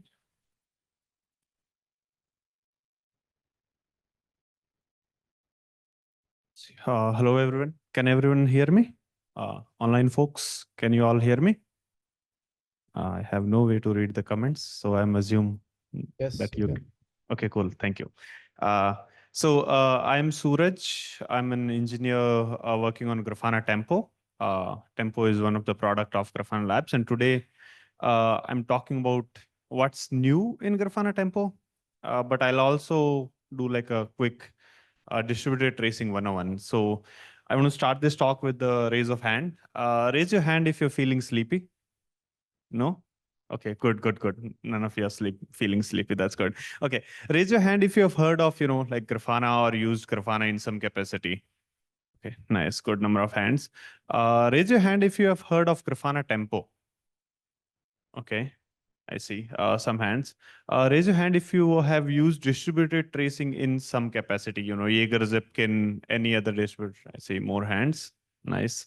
Okay, cool. I guess I'll do a quick rundown of distributed tracing 101 because there are a bunch of folks who have not used distributed tracing before. Okay, so this is our agenda for the day. Distributed tracing 101. What is Tempo? Why we built Tempo? Tempo 2.0 and beyond. So basically, what's in like Tempo between Tempo 2.0 to Tempo 2.5, and we did a lot of cool things. We think we did a lot of cool things. You be the judge. And we created a query language to query traces. It's called TraceQL, and I'll go down on why we created one more language. Everybody hates learning query languages, but I feel like it's a necessary evil, to say the least. And then there is something new that we're cooking. I'm gonna use the cooking theme because so we call it TraceQL metrics. So you can write a TraceQL query that will give you some average over time rate from your trace data. And that is something that is like super experimental, super hot off the like cooktop. We're still tuning, we're still building, and if the time permits, we'll have a demo and then Q&A. Yeah, sounds good. As I said, Tempo forms the T of LGTM stack of Grafana Labs observability product offerings, where L is our Loki, G is Grafana. Almost everybody knows Grafana. And T is Tempo for traces, and we have a metrics offering called Mimir. All of these are open source, by the way. So what is Tempo? I'll give like a high-level overview of Tempo. Tempo is open source, with easy to use, multi-tenant, high-scale distributed tracing storage backend. So you can send traces to Tempo, it'll store, and then you can query back. That's it. So storage is the only job that we do. Nothing else. Will not do collection, will not do visualization. That's it. It allows you to search through your traces, generate metrics from your spans, and link your tracing data as well. So you can add links in Grafana where you can jump from your logs to traces, and from your traces back to logs or metrics, however you feel, including profiles as well, which I forgot to mention. Okay, what is distributed tracing? Let's do a quick run on. This is a trace. You see a lot of lines. The time moves this way, and then call depth moves this way. Almost all of us have looked at a call graph, right? So this is a call graph, but across services. That's it. Or to put it another way, it's a fancy log line where all log lines have parent-child relationship with each other, and then there is a timing information on how long it took. That's it. That's your trace. Again, why do we need traces? We got logs, we got metrics, they're good. We survived this long. So in modern world, we have distributed systems and distributed services where a single request from end customer can go into like 50, 20, 100, or if you're even bigger, maybe 1,000 services. And depending on what is the request, it will flow to different services. So it's super hard to debug. A customer is seeing a 500. Why? Like if you have just one service, then okay, where the 500 is coming from. But if you have multiple teams owning parts of the stack, it's super hard to know, who's slow. 500, sure, you can pin down, you can search for 500 in your logs. Finding who's slow is even harder. Who's failing under you. You see an error, but is it the service below you or maybe like 2 levels below you? That's super hard. And tracing have that topological information that allows you to ask questions like that and get that information and answer your questions. So again, so that's a span. Spans have a parent-child relationship. So there is a span that doesn't have any parent. That is called like a root span. And then under that, there will be spans. So those spans are called child spans. So if you see, this is a child span. This is your like root span here. And then there are more spans. And we color this trace in a way where every service gets its own color. So if you see these two spans belong to one service, these two belong to other service, and then the red one belong to database. So you see first two are in LB, and then there are 3 spans that are in app. Then there is one span that goes to database. So far, so good. Okay. Cool. Spans, as I said, they're fancy log lines. In log lines, we have our key value pairs. Most of us have structured logs where there are JSON key value pairs where we drop our attributes. In spans, there are two categories. One is called attribute, one is called resource attribute. So span attributes are about span. Okay, it's a get request. How long, like what was the get method? What was the response code? And the resource attributes are, a little higher level. What was the pod? What was the service? What was the cluster? Things like that. And then it has like every span has a start time and end time. So you have a duration on when it started, when it ended. There is a parent, there are child. So that's how it forms the tree. And that's pretty much it. And spans have status. So if something fails, when we trace, we set the span status to error. And then if a span has an error, we'll show like a tiny red thingy here in the Grafana. So that's a visual indicator for that. And spans can be of multiple types: server, client, internal. I think there is a publisher subscriber spans as well. But yeah, these are like the most common span types that you can have. And as I said, fancy log lines strung into a tree structure. And another thing that you can do is you can link one trace to another trace using span links. And also you can attach extra information like how you log when your TCP connection established, and timeouts and stuff like that using something called span events. Events are nothing but log lines attached to log lines, which are spans in this case. And this is the tree that I was talking about. A request comes from service. So the very first service looks at the request and says, okay, there is no, trace information that came from a service above. So it will generate a span, create a trace ID, and pass that trace ID down to the other services that it is calling. And then other services will use that trace ID and say, okay, the request is already part of a trace. Let me produce more spans and put that trace ID so that different services will use the same trace ID throughout their request journey. And then those spans will then be merged by the database and put together as like a single tree. So each services are individually producing their spans and then they're shipping them to collector. Collector collects all of them, ships them to the database. Database figures out that, okay, all of them belong to a same trace. So when you ask for a trace ID, we'll give you a full trace. That's how it works. If you don't pass your trace IDs correctly, the trace will not form. Because the service doesn't know, it will think that it's the root of the service, and it will create its own, sub trace, which actually should be part of, a bigger trace. So that's like one of the most common instrumentation issue where, oh, I'm not seeing my services, but turns out you're not actually doing context propagation correctly. So the keyword for doing all this is called context propagation. It's nothing but you're sending trace IDs with headers. That's it. Okay. Anyone bored? No? Okay. Cool. Good.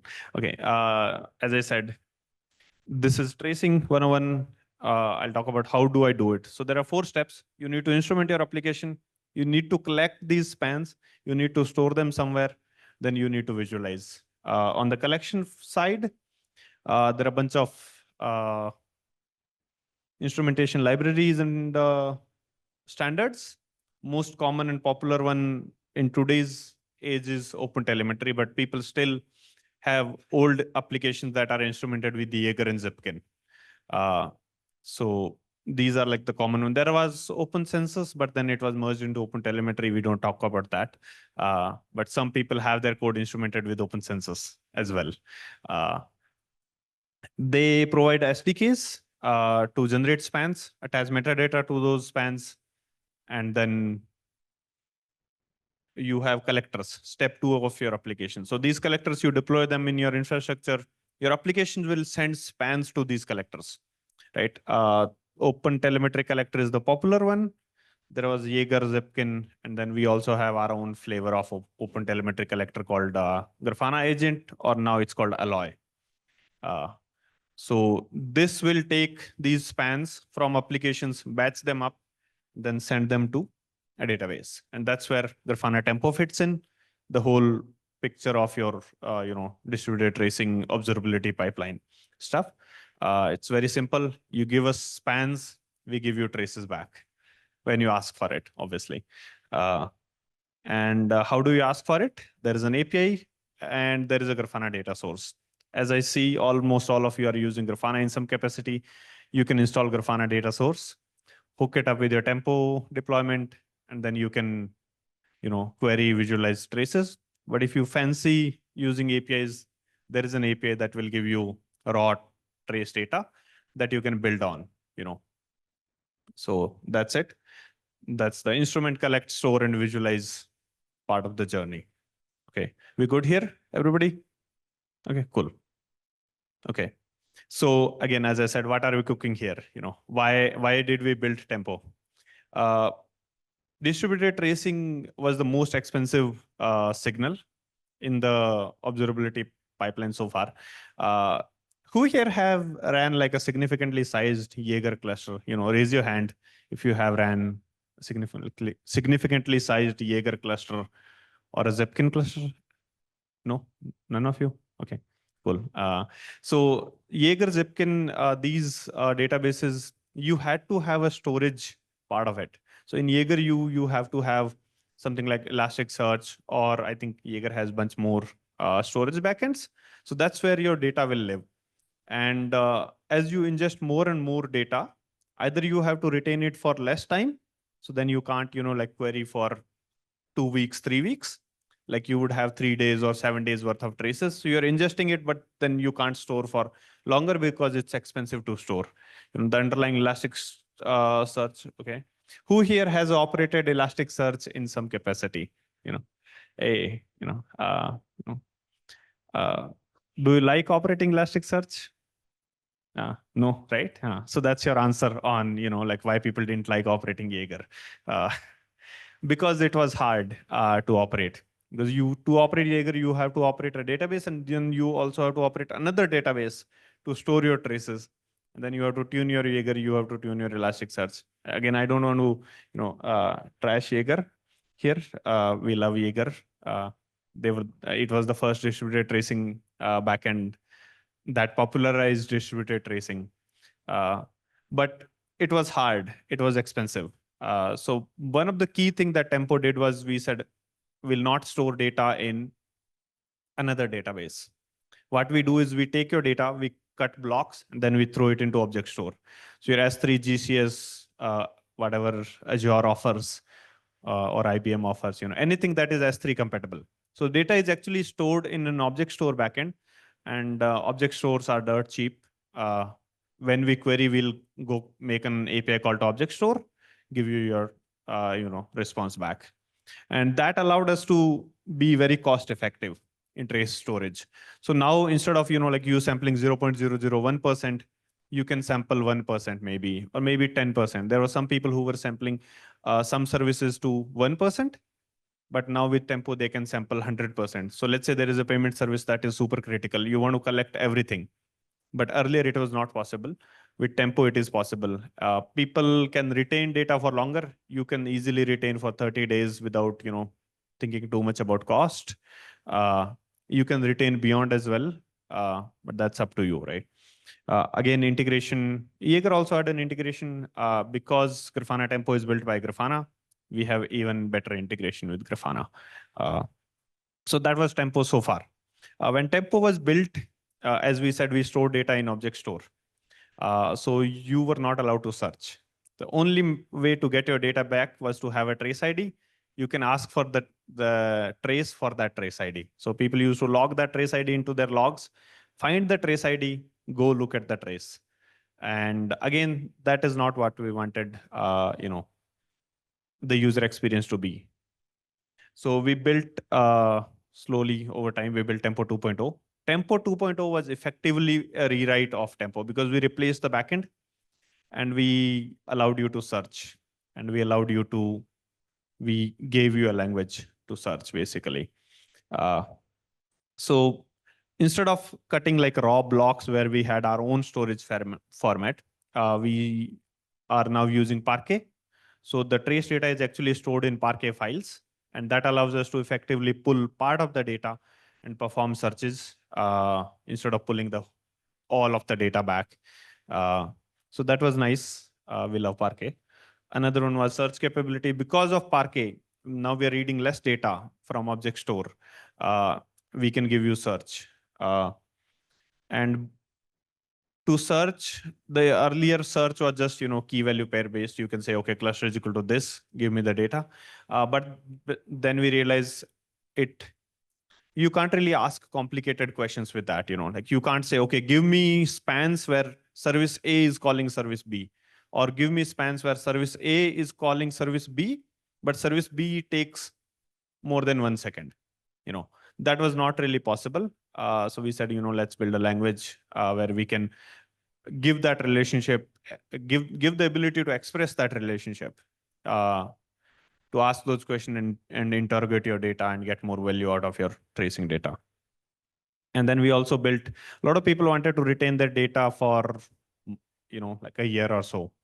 But tracing data for a year again gets expensive. But what they were looking for they were looking for metrics out of the data. So we created something called metrics generator. That is a span metrics processor inside Tempo. So we'll look at your spans, we'll generate metrics, and then we'll, like ship them to you. I'll go more into the details, I guess, now. So TraceQL, it looks something like this. So you're saying, okay, service name is equal to load generator and duration is more than 1 second. I'm doing an end operation here, and now it's returning all the spans. I can click on any span and then jump into a trace view. And then you can add more condition, you can add more relationships. Again, due to lack of time, I'm not going to teach all of TraceQL, but you should check out, scan this link for TraceQL. Okay.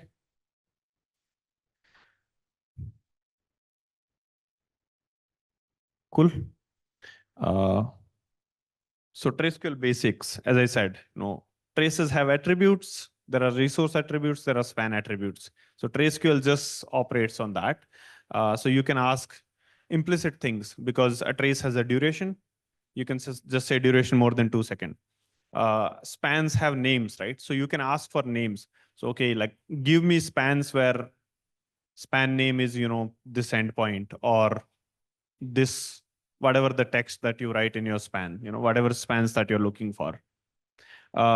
You can do things like attributes. So the data type here is TraceQL understands the data type. So it knows that, method is a string, where HTTP status code is an integer. So you can effectively write a TraceQL query that says HTTP status code between 200 and 300. I don't know why would you want to write that. Maybe you're looking for 204s returned by your services, but you can effectively write a query that goes like that, greater than, less than, understands. You can do regular expressions and operations, which I showed, right? So that's your TraceQL basics. Now the key thing or the core reason why we built TraceQL, you could do the same thing in the SQL, right? We could give you SQL interface and you can write a SQL query that does effectively what I showed you in the last slide. But doing a structural operation with SQL would be like a super long nested query.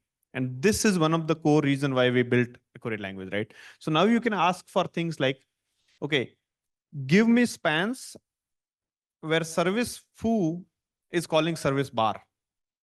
So you see like in the graph where there is a parent-child relationship, right? So it allows you to query that parent-child relationship. And then again, you can add all of your conditionals like duration and stuff like that. Another thing that we call is sibling lookup. So you can say, okay, at the same trace level in the tree, give me, these things. So you can see here, there is like a TCP connect trace, and then there is a DNS lookup trace in the bar service where both of them are at the same trace level, and you can do a sibling match. And then you can do something like, okay, service name does not equal to the parent name. So like the service is being called by some other way, somebody is directly calling your API or something like that. So things like that you can do with TraceQL with fairly, like short query. And this is one of the core reason why we built TraceQL. Another examples I can say, like you can say, okay, a span has a duration of 1 second. And also it should match like namespace prod. So give me all the spans that are in prod namespace that take more than 1 second. It'll give you everything that matches this. You can do things like this, right? So by namespace HTTP status 500 more than 5. So you can say, okay, give me spans where a single trace has more than 500 errors. And then like group them by namespace. And then again, like the ancestor descendant, like structural operator that we saw in the last query. And then another, here you are saying, okay, give me spans where the duration is more than 1 second, but it's like not going from service A to service B. So anything that is not going from these services. And again, we were surprised on, like the kind of queries our customers were doing. We didn't even knew you could do that thing. The language was that flexible. So, like there are so many things that I don't think I understand TraceQL fully, to say the least, but yeah, that's your TraceQL. Another thing that I said, like metrics from your spans. These are your basic red metrics, request duration errors. We look at the span, we generate these metrics, and then you can write these metrics to anywhere where you write your Prometheus metrics. So in our case, we write, I'm showing Mimir, but anything that accepts Prometheus remote write can take these metrics and store for you. And metrics are cheaper to store. So you can store them for, like 2 years, 3 years without actually storing the traces. So you can have retention on your traces for a month or 2. You do your trace queries, but you still have metrics related to those traces. So let's say you're not, instrumenting your services with Prometheus as of today. There are just traces. So with this, you get basic out of the box red metrics across your services, across your teams by just one instrumentation method. They're good enough, but again, as I say, eventually I recommend you instrument your own application with metrics to get most out of metrics, basically. So that's red metrics. You get metrics that like counter around rate. There are duration histograms, and then there are, like volumes. So this is your span metrics processor, open telemetry span metrics processor, pretty much. You can run it in your collector as well, but we just gave it as an option in Tempo. So you can run it in a central place instead of running it in all of your agents. And then, having agent rooms and stuff like that. Structural operators, we talked about that. I guess I'm going to skip that. Another thing is, we got 5 more minutes, I guess. So I'm going to rush. Search, we talked about. Another thing that we have is, as I said, Tempo is a multi-tenant system. So in the same cluster, you can have multiple tenants. Those tenants could be your teams. Those tenants could be your customers. And some of our users were asking for cross-tenant queries. So there is a team A, team B. You don't want team A to see team B's data. But there is someone who's sitting in team C who wants to query both. So with cross-tenant query, you can do that. So within same cluster, we allow you to query across tenants. So that was there. We also did streaming, because let's say you write a query, the query takes 30 seconds. You're sitting at a blank screen. You don't know if my query is working or not. That's not fun. Streaming shows you a nice bar, and then you start seeing the results as they are generated and processed by the system. So that was something nice. And this is another key thing that I really want to show. It's called TraceQL metrics. So the one way that I showed was you generate red metrics. But these are the metrics that you generate on the fly from a TraceQL query. So you write a TraceQL query that looks something like that, okay? Where name matches this endpoint. And then you can just say quantile over time. So it'll give you, P99, P90, and P50 histograms. that matches those spans.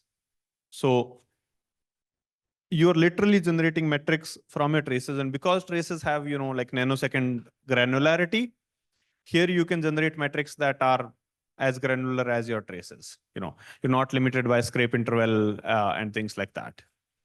So we take this query, process all the data, generate these histograms, and give you back. And this histogram is one of the example. You can do more things like count over time, average, sum, all the basic stuff. Rate is most common one. People will do like rate over things. As I said, like average, min, max over time, quantile over time, count over time, rate. And then you can then like group by a service name. So you can say, okay, like you have a TraceQL query, and then you just pipe it into a metrics statement. And that's it. So the first part of the query can be any TraceQL statement. So this can be any TraceQL statement. And that's it. Do we have a time for a demo? Okay. So I'm going to show a quick demo. You all can play with it yourself as well. How do I move it?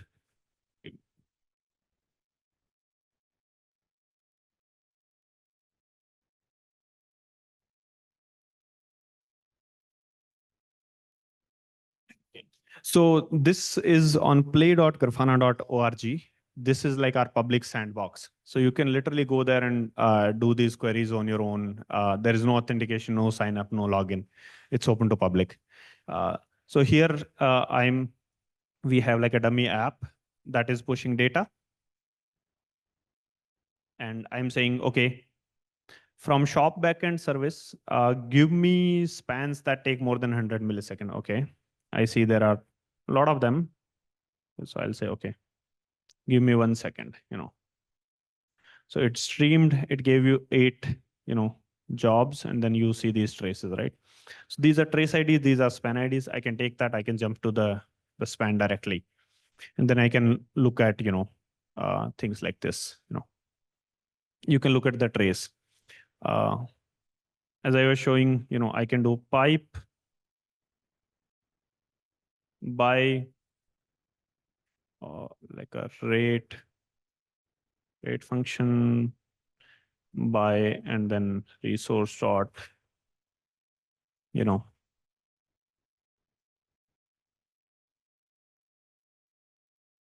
not a lot of interesting things here. So let me do one thing. I'll remove service filter and I'll give you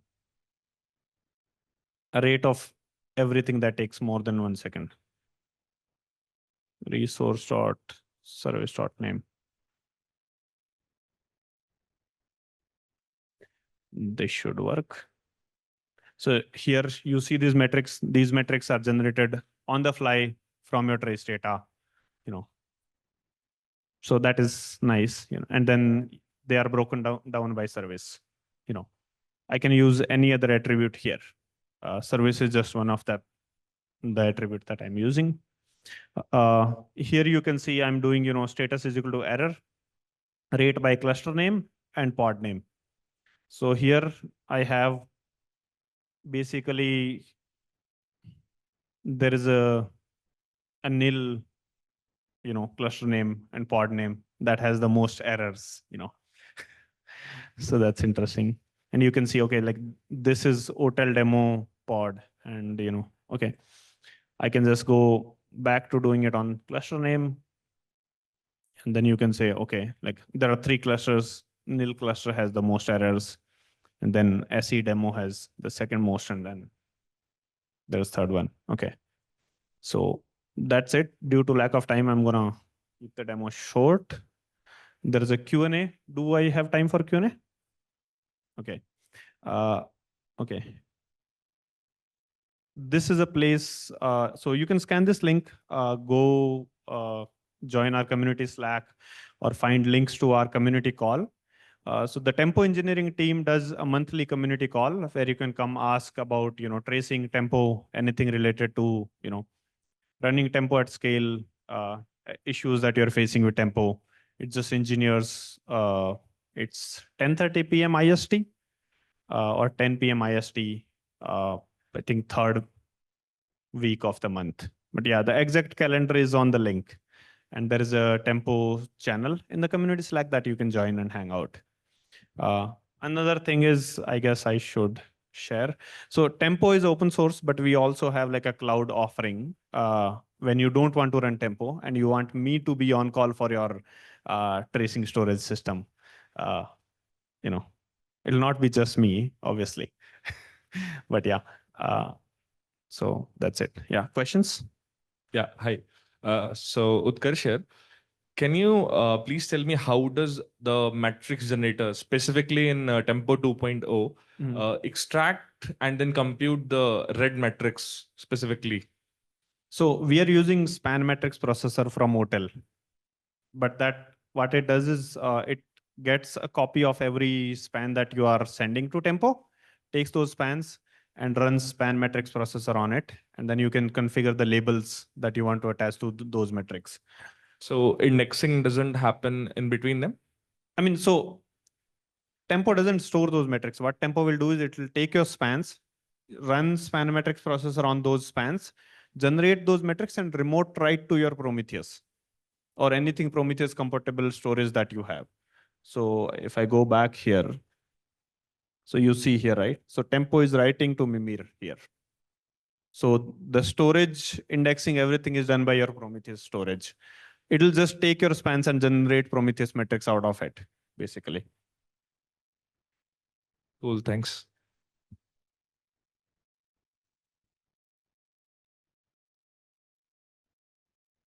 Okay. So Tempo itself is a database. We don't rely on anything else. You just take Tempo, deploy it on your infrastructure, give it an object store. Obviously, we have things like tiered caching, which you need to give us a cache. That can be a Redis and Memcached, but that's optional. When you want performance and caching, you need caching, but otherwise an object store and a VM or wherever you deploy your stuff. That's it. No extra database required. So we'll make API calls to S3, GCS, or Azure object store that you configure in the Tempo. Hey Suraj, here. Yeah, great talk. Just wanted to understand. So our trace collector basically collects all the spans and it creates a tree, or like where does that tree processor thing happen? So services don't know about other services. Collector also doesn't know about all services. All of them are operating at span level. Services will ship their spans to collector. Collector will just batch those spans and send to database. Database will just ingest those spans and then build that trace structure. So Tempo will give you a trace back. So we look at a span and we see, okay, this span belongs to this parent. And then we, like give you, when you query, we build that trace mostly because a trace can actually live across, like an hour or so, and then it will actually physically live in multiple blocks. Yeah. So the actual tree structure is constructed at the query time. Sure, makes sense. And then the Parquet part of it. So do we like batch it per hour level? How do we like store and retrieve data out of it? Also, how does indexing happen on top of Parquet? So a Parquet is like so we take the trace data. There is a Parquet schema, and then we write the trace data on those Parquet files. We flush those files back to like storage backend. That's like an implementation detail. So you as a user of Tempo don't really have to worry about it. Unless you want to, like read those Parquet file and, do more analytics that we don't do in Tempo. So it's like your trace data is stored in an open format. So you can do whatever you want with it. Yeah, makes sense. I'm kind of going into the implementation detail as well. So let's say that one trace was basically in 4 Parquet files. Whatever is the implementation details, right? How do you patch it? So when I search for example, that trace, how does it figures out that it just needs to get those 4 Parquet files? Yeah, I don't think I have like time to answer in that. That's more like we store those files, we call them blocks. There's a lot of, like block metadata that we keep in the memory. There is block list that needs to be built. There are time ranges. Okay, like this block stores data for this time. When you give us a query, the query is also restricted in a time range, right? You want this trace in last hour. So we'll find blocks that have data for last hour and then search those blocks. Then we have like a Bloom index on top of it. So that allows us to, like filter down the amount of data we search. Makes sense. Last question. If I have to, like, let's say, read more on the implementation details, is it written somewhere on some blog? Yeah. So github.com/grafana/tempo. And then there is a docs folder where we detail our TraceQL design, our backend storage design. So in the code repository itself, there are design docs. Sure. And then there is obviously code that you can always go to. Yeah. Any more questions? I think we'll end up with this. Thank you so much, Suraj. Thank you, everybody.